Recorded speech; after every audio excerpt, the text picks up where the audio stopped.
Alright, so in this section we're going to go over common light parameters, and these are parameters that you will find on all of the Redshift light types. So let's go ahead and drop down an area light in this case. Okay, so first we have preview, and this is just a quick toggle for if you want to see a representation of your light in the viewport, as well as a representation of the illumination. This is not going to be at all accurate to what's happening in Redshift, but I don't know, perhaps you want to see it. As well, we have a illumination adjustment, and this is strictly in the viewport as well. As I scale this up and down, the intensity of our light in the viewport scales as well.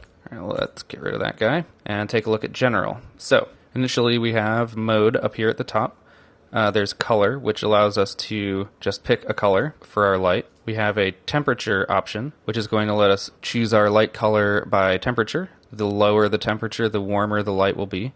The higher the temperature, the cooler the color will be. And lastly, we have temperature and color, which is kind of a weird one. Let's say I've got like a kind of warm yellow light. I'll increase my intensity so you can see this. As well, I can then make that yellow color warmer or cooler, which is going to give us kind of like a green color, especially if we crank the color up here. Not sure when you'd want to use that, but you know, it's there for you. Let's flip this guy back to white and flip back to color. Right, so we also have a image texture path, and this allows us to light our scene with an image texture. You can see back there in my reflection, actually I'm going to need to dial this up a bit. Let's try 25. You can see in my reflection back here, now I've got this softbox material appearing. As well, my scene's being colored by the color of the image. We have an intensity multiplier, which is just a linear scale on your light intensity. And then we have exposure, which is a exponential scale on your intensity. And this can be super useful if you are, for example, lighting something and maybe it's just a little bit too hot or maybe a little overexposed and you're like, boy, I wish I could just stop that down like one stop. If I type -1 into the exposure, we stop down by roughly an exposure stop. And this can serve two purposes. One, can give you a bit of a photographic feeling adjustment for your lights. As well, it can keep us from having absolutely nutso numbers like 8,000. In this case, 8,000 is super bright, but like if my light was really tiny, instead of typing in 8,000, I could type in 10 and dial the exposure up a bit, and then be able to keep my intensity multiplier numbers at a reasonable scale. All right, let's flip those back and bring our light back up. Okay, next we have decay. Honestly, I doubt you'll ever touch this, but in case you were curious, this describes the rate at which light decays from the source. So I just want to talk about inverse square just for a second so that maybe you'll have a little bit better idea of what that actually means.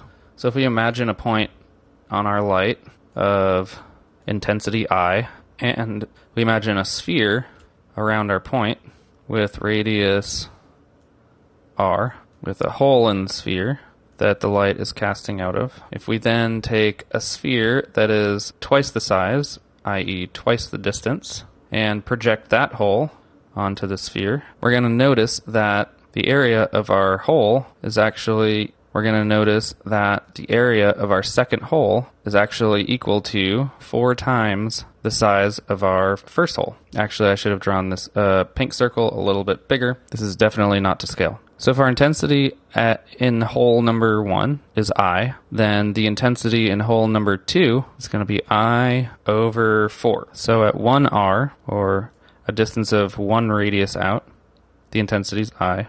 At a distance of 2r, our intensity is I over 4. If we added a third sphere around this whole debacle, we would be at 3r, and our hole in the sphere would be 9 times the original size of our first hole, which would be I over 9. So what we can conclude is that as the energy travels farther and farther away from the light, it has to take up more and more space at a rate that is the original intensity over the distance traveled squared. So if it's 1 unit away, it's I over 1. If it's 2 units away, it's I over 4. If it's 3 units away, it's I over 9. If it's 4 units away, it's I over 16, and so on and so forth. The TLDR is use inverse square.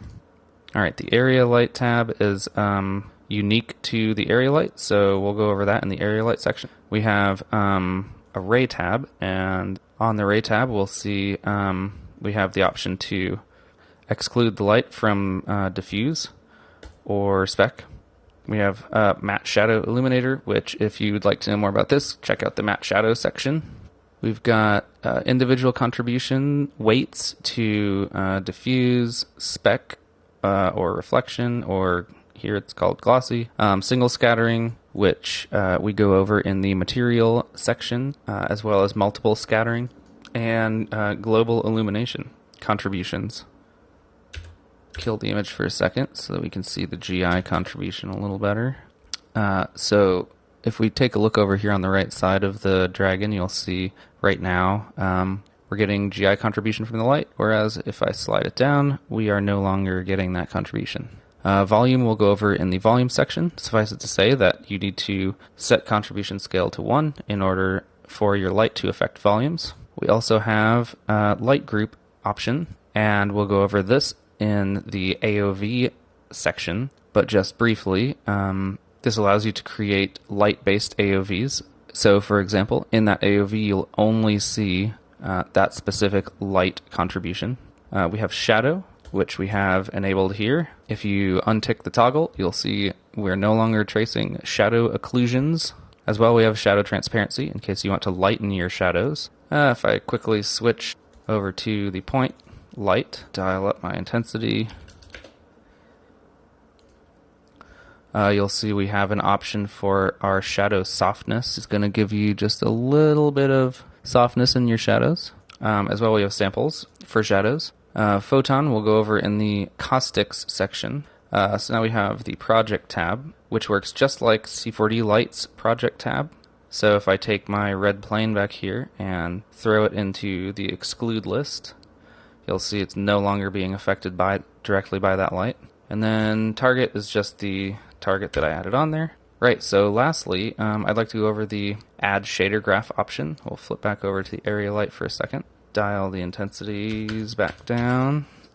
And this basically lets us get a bit more prescriptive with our description of the light's surface. By pressing that button, it will add a new material into the network. If we give that a double click and take a look, you'll see we get the physical light node, which more or less is the same thing as the general tab of the light, which you'll see is now fully disabled. So this, for example, lets me add an image texture to our light.